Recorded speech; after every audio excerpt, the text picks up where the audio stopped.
채권의 기초에 관해서 교육 방송을 일단 좀 시작하겠고요. PPT 자료를 한번 좀 같이 보도록 하겠습니다. 네. 자, 들어가기 전에 시청자분들께서는 뭐 초보부터 고수님들까지 굉장히 다양한 그런 레벨을 갖고 계시기 때문에 전제 조건을 하나 제가 좀 깔아드리겠습니다. 오늘 이 채권에 대한 설명은 채권을 아무것도 모르시는 초보님들을 대상으로 하는 거기 때문에 굉장히 단편적인 것들로부터 일단은 시작을 하고요. 기본적이고 기초적인 이론에 의해서 제가 설명을 해드리도록 하겠습니다. 자, 특히나 초보자님들의 이해를 돕기 위해서 국채 발행은 지속적이지 않고 한 번 발행하는 것으로 고정을 시키겠습니다. 이유는 뭐냐면 이 국채라는 것은 그때그때 돈이 필요할 때마다 계속적으로 찍어내고 조달을 합니다. 그렇기 때문에 국채는 지속성을 가지고 있는데 오늘은 이해의 편의를 제가 드리기 위해서 한 번만 딱 발행을 하는 거다라고 제가 고정을 시키겠고요. 그 이외의 모든 변수들은 고정을 시키겠습니다. 자, 제가 항상 강조드리는 거 수요와 공급 이론인데요. 너무나 쉬운 이론이지만 경제학에서는 수요와 공급 이론을 빼놓고서는 아무것도 되지 않습니다. 한번 다시 좀 상기를 시켜드리면, 자, 수요가 공급보다 높으면 여러분 어떻게 되나요? 가격은 상승을 합니다. 마스크에 대한 예를 제가 굉장히 조금 많이 들었죠. 코로나 팬데믹이 처음 터지고 나서 우리 뭐 거의 마스크를 쓰지 않았었죠, 원래는. 근데 코로나 이후에, 코로나 초창기에는 마스크가 굉장히 없었습니다. 저도 기억이 나는데, 그래서 마스크에 대한 수요가 굉장히 폭발적이었고, 거기에 비해서 수요를 충족시켜 줄 수 있는 마스크의 공급은 별로 없었습니다. 지금은 마스크가 뭐 100원, 200원 정도 하지만 작년 초만 해도 마스크 얼마였나요? 5천 원, 만 원씩 했습니다. 이거하고 똑같습니다. 자, 수요가 공급보다 높으면 물품의 가격은 상승을 하게 되고요. 수요가 공급보다 낮으면 가격은 하락을 하게 된다. 이 간단한 논리가 경제학에서는 모든 것을 지탱해주는 뼈대가 되고 있습니다. 자, 두 번째 이론, 채권 시장과 주식 시장은 반대 개념이다. 이거를 조금 상기를 좀 해주셔야 되고요. 자, 채권 시장과 주식 시장이 있습니다. 우리 주식과 채권 이 두 개를 통틀어서 증권이라고 부르죠. 여러분들이 거래를 하시는 증권 회사는 바로 이 주식과 채권 두 개를 거래할 수 있는 토대를 만들어주는 회사라고 그렇게 생각을 하시면 됩니다. 자, 주식 시장과 채권 시장은 일단은 반대의 개념이다라고 상기를 좀 해두시고요. 자, 주식 시장이 화랑이 되면 어떻게 되겠습니까? 굳이 채권 시장에 우리가 돈을 넣을 필요가 없습니다. 그래서 채권 시장에 있는 돈이 주식 시장으로 옮겨가고, 자, 다시 채권 시장이 좋게 되면, 채권 시장이 굉장히 좋다라고 하면 굳이 주식에 우리가 투자를 할 필요가 없겠죠. 그래서 주식에 있는 자금이 채권 시장으로 옮겨가게 됩니다. 따라서 주식 시장이 좋은 시장인지 아니면 채권 시장의 상황이 좋은지에 따라서 주식과 채권 시장에 자금이 옮겨간다. 이 두 가지 이론을 일단은 여러분들이 상기를 좀 해두시면 될 것 같습니다. 채권을 제가 실물 채권을 지금 보여드리고 있는데요. 주식도 마찬가지입니다, 여러분. 주식도 원래 종이로 돼 있습니다. 종이로 돼 있는데 주식은 제 기억으로 한 2, 3년 전에 전자문서로 전부 다 돼 있고요. 채권 같은 경우에는 제가 찾아보니까 1999년입니다. 1999년에 이런 종이로 된 실물 채권이 마지막으로 지금은 전자문서로 다 예탁결제원에 보관이 되어 있습니다. 자, 실물 채권을 좀 보면 채권이라는 건 여러분 이렇게 아시면 될 것 같아요. 여러분들 대출이나 아니면 어떤 약정서를 쓰실 때 돈을 차용을 할 때 내가 예를 들어서 1,000만 원을 빌리는데 내가 언제까지 원금을 주고 이자를 다달이 얼마를 주겠다라는 그런 차용 증서나 아니면 약정서를 기입을 하게 되죠. 채권은 간단하게 그런 거라고 일단은 보시면 됩니다. 자, 실물 채권의 예를 제가 지금 가져왔는데요.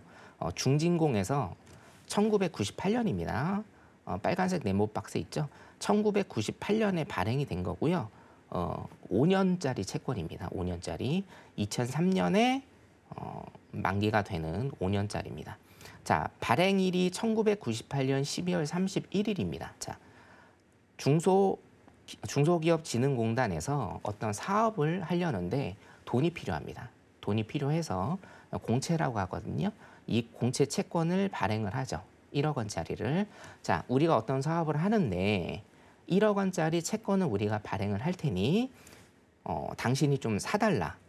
당신이 이 1억 원을 우리한테 투자를 해주면 자, 5년 있다가 2003년 12월 31일 날 원금 1억 원과 연이자 5.8% 굉장히 높았습니다. 20년 전에는 연이자 5.8%를 주겠다라는 약속을 한 거죠. 그러니까 어떻게 됩니까? 연이자 5.8%면 1억에 대해서 580만 원 정도 되는 어마어마한 돈입니다. 내가 매년 중진공에서 580만 원을 1, 2, 3, 4, 5년 차까지 580만 원 곱하기 5에 해당하는 이런 이자를 주고 상환일입니다. 만기일이라고 우리가 부르거든요. 만기일에 1억 원의 원금까지 얹어주는 자, 이런 구조를 가진 것을 우리가 채권이라고 부릅니다. 채권에 대한 이해는 이렇게 이해를 하시면 되겠고요. 우리가 미국 국채에 관한 얘기를 굉장히 좀 많이 하죠. 해외 선물에 관한 방송이기 때문에 미국 국채에 관한 얘기를 많이 합니다. 국가에서 발행을 한 채권을 국채라고 하고요. 이런 우리나라처럼 중진공, 공단에서 발행한 이런 채권을 공채라고 하고요. 지방자치단체에서 발행한 채권을 지방채라고 하고 회사에서는 주식만 여러분들한테 드리는 게 아니라 회사에서도 돈이 필요할 때는 채권을 발행을 합니다. 그것을 회사채라고 합니다. 그래서 채권의 종류는 국채, 지방채 등등등이 있다. 이렇게 여러분들이 생각을 하시면 되고 그럼 채권을 왜 발행을 하는지에 대해서 제가 조금 설명을 드리면 국가나 지자체도 여러 가지 사업을 합니다. 그리고 가장 여러분들한테 현실적으로 와닿는 그런 예시를 제가 들어드리면 지금 긴급재난지원금, 재난지원금이 코로나 때문에 4차까지 일단 지급이 됐죠.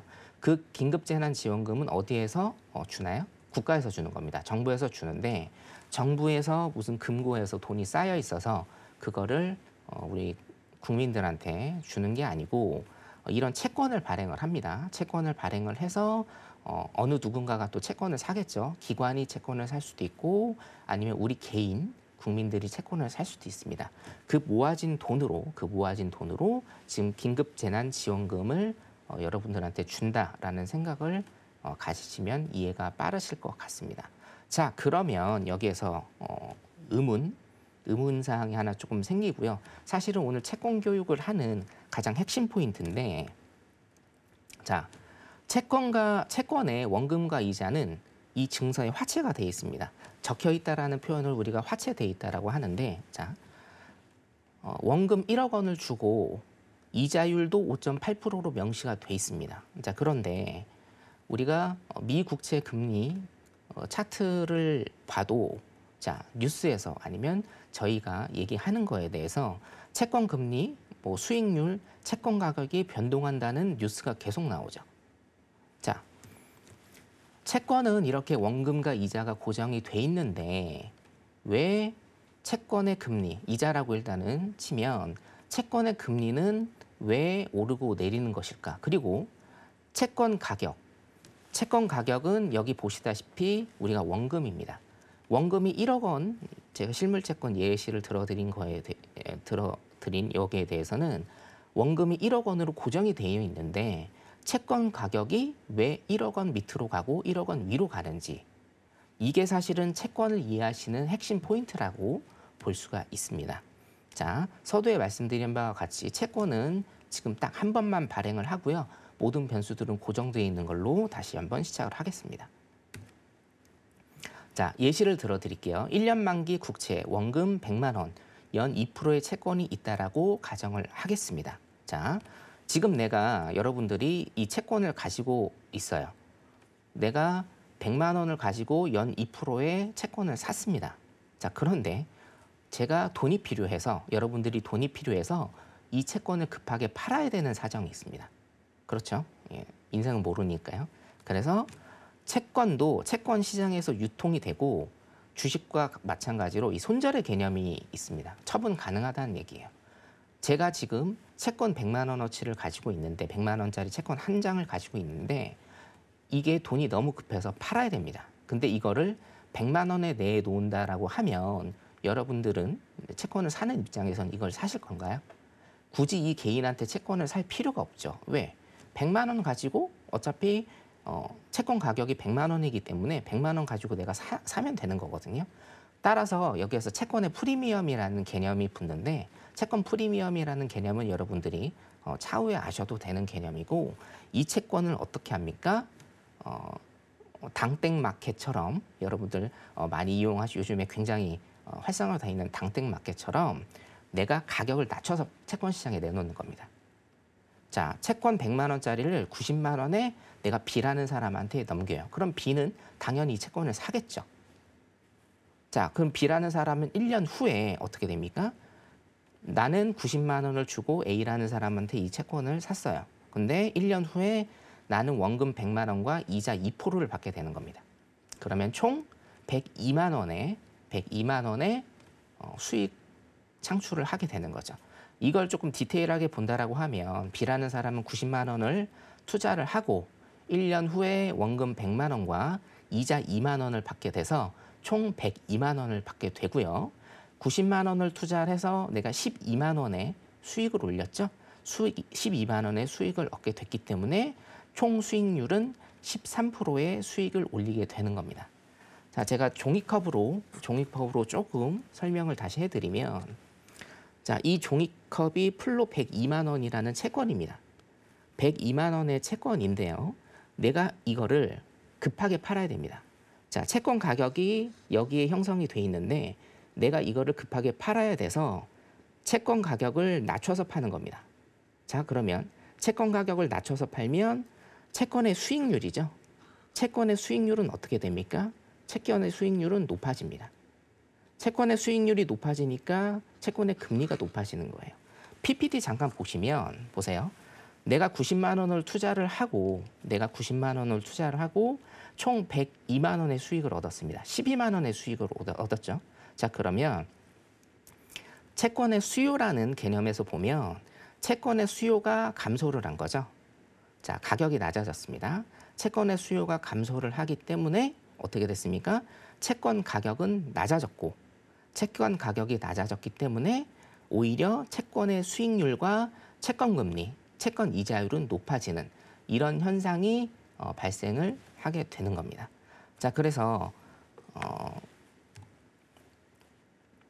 어제 질문을 하나 단톡방에서 받았죠. 지금 주요 지표들, 특히나 나스닥 같은 경우에 지금 계속 신고가를 기록 중인데 채권 금리는 왜 떨어지는 현상이 발생을 하는 건가요? 라는 일단은 질문을 받았는데요. 경제는 어렵지 않고 헷갈리는 거라고 제가 굉장히 강조를 드리는데 자, 연일 신고가를 기록 중이다. 이건 뭐죠? 주식시장이 좋다라는 겁니다.